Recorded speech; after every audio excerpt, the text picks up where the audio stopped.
if you don't quite feel like you're ready to join an app, you can do what I did.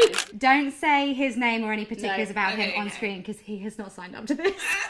Just we have. It's not consented. Okay, get me a date. Oh, no, what did you do? No, I didn't.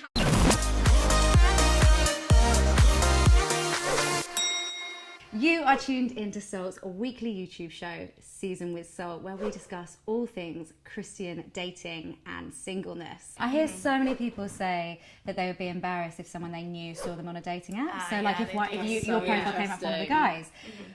But actually, if I see one of my male friends there, I'm like, yes, go on, go out there. Let's hope you find someone amazing. You then get the funny aspect of like, do I match with him to like just be like supportive, and then he's going to be like, she double-hearted me. Like, you don't want to send a mixed message, but I want to be supportive. So sometimes it's just like, saw you on whatever, you know, saw you on Soul, and then if I fancy them, I match them.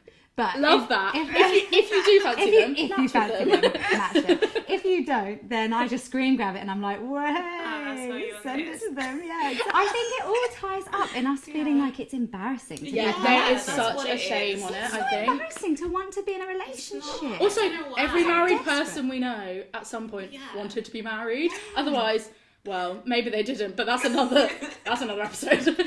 But like at some point they had a desire to be married, presumably because they're married. Yeah. And like there's nothing shameful about being like, do you know what? I'm really content now in singleness. I'm walking this season really well, and I also would like this season to not be forever, ideally. Yeah. I think you can be single well, but hope to not be single in the future, for sure. Definitely. Did you feel embarrassed when you saw your Do you know, like, I wasn't embarrassed to go on there, but I was afraid to share it. Like, to share it with people, because I knew that people might think, oh, you know, things aren't going well over there. Then I was like, do you know what? Let me just share it. Let me just tell people, and then hopefully conversation with people will make it more normal. But since I did the video, my friends have joined. So a lot of my friends have joined. Oh, since you've been talking about it. What I'm hearing here, influencer. It's not embarrassing. It doesn't devalue me, the fact that I'm available for dating. You know, we just feel like we have to be a commodity. We have to be unavailable. Someone's got to fight for us. Someone's got to like seek us out, and we're like the diamond in the rough. Let your diamond shine. Let your diamond shine. The light also, like, don't hide it under a bushel. Put it on a dating app. Also, like, anyone who thinks that you're on a dating app out of like desperation has never been on a dating app, because they're hard work. Like, if I was desperate, there are easier means of finding dates. Honestly, sometimes someone's like will like, you know, you see someone, you're like, the one. Their profile is telling me the one. I'm like, I didn't even think I believed in the one, and then I read his answers and he's the one. And then you get a match and he'll send a message and like he's not got the good grammar, and so you get the ick immediately.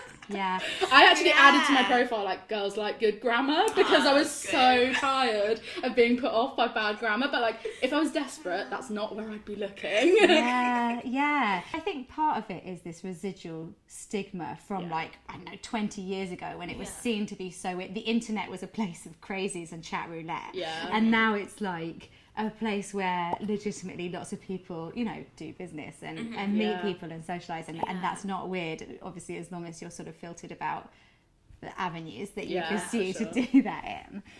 But then it is this sort of feeling that to announce to the world that is something that you're not only interested in, but you're willing to work for. I had this friend, and I put this in the book as well, I had this friend who at school would turn up to every exam and be like, oh, I've just done no work for this. Like, I know I'm walking into fail, like I'm gonna literally write like my name and get like 2. No point me being. Did you hear that like rumour? I don't know if it's true that you get 2% for spelling your name right.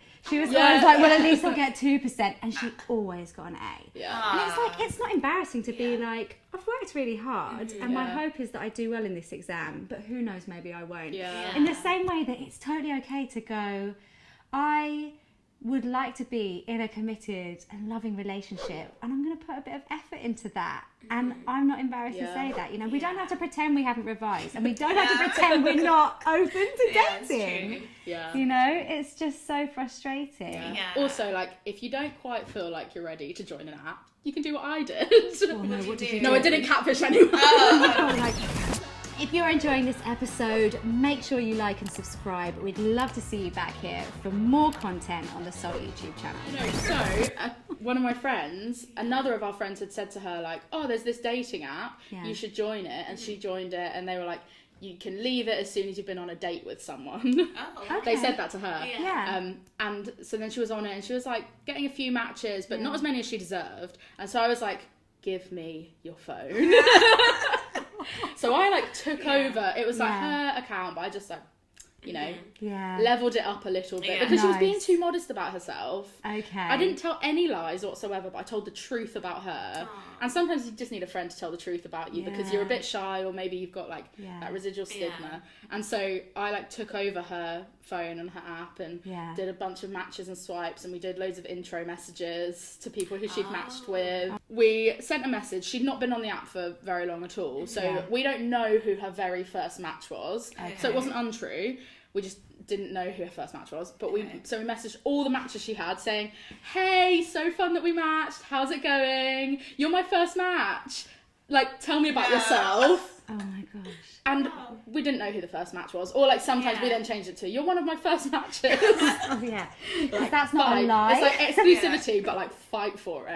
It's got like so much interaction from it. I think that's an amazing way to do it. And I got to figure out like, oh, okay, what's this about? Because at the time I was not thinking I should be dating. All the apps that I knew about were my friends who aren't yet Christians, meeting people in it, just being probably not what I was really looking to prioritise in terms of like dating and relationship culture.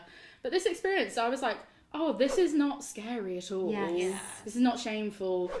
Like, we're answering good questions about faith because it was on Salt. So, you know, these are Christian people, and this is actually a really good environment to start exploring this. And you already feel like we probably want the same things. So it's not like, do you know what I mean? Like, you're not having that worry of like, oh, if I was in a different app, maybe. Yeah, exactly. So I just like tested the water. She got loads of matches and loads of messages, and I was like, do you know what? I'm not scared anymore. That's it, and that I think is what's great for both of you because so you got to try it out and figure it out, so it wasn't suddenly this like scary unknown, but also.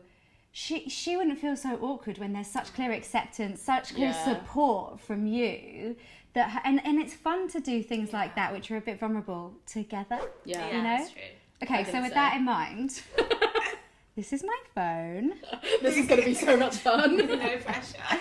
Right. No pressure. We're a team now. We'll do this together then. Let me just find someone who I would like to... Oh my gosh, I actually just matched with someone and I thought, he looks great. Yeah. Imagine but I haven't sent a message yet. Okay, here we go. Don't say his name or any particulars about him on screen because he has not signed up to this. Just we have. He's not consented. Okay, get me a date. A date, okay. We need to find... So first, we're going to view his profile because we need to know something about him. Sure. Okay. How do you feel about exercise and eating cake? At the same time? Yeah. Pro. Okay, great. See, we don't want to give too much info away, but you've got to fact check what we're about to do as an intro. I feel like, feel free to catch his attention in whatever way you feel. In fact, send it without showing me. Okay. Wow. Actually, I'm going to read it out as we prepare it, but you don't get to intervene. Deal? Do you trust us that much?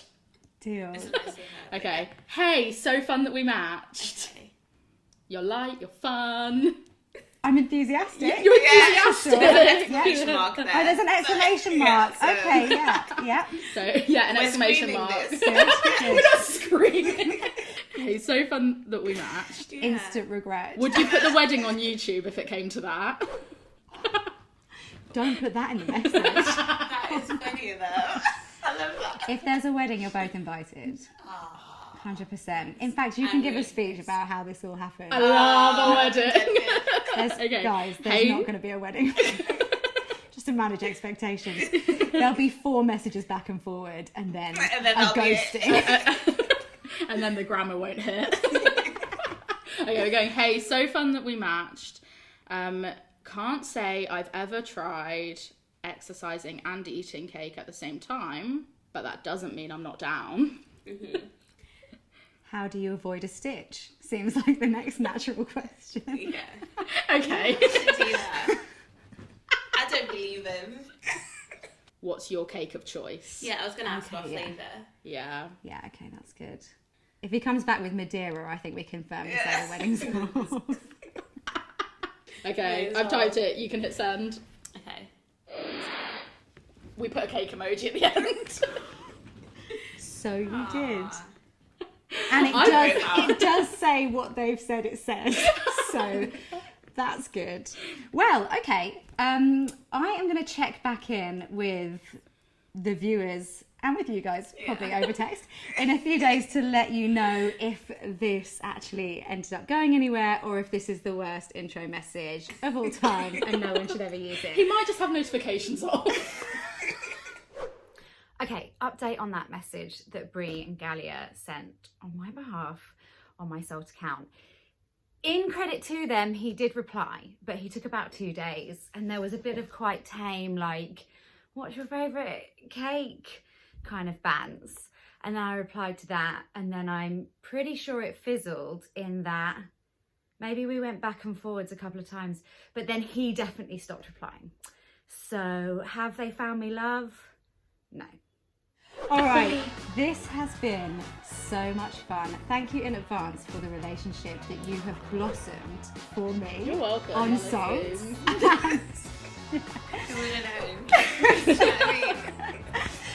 If you have enjoyed what you've seen, definitely hit like and subscribe. We've got plenty more content coming for you on the Salt YouTube.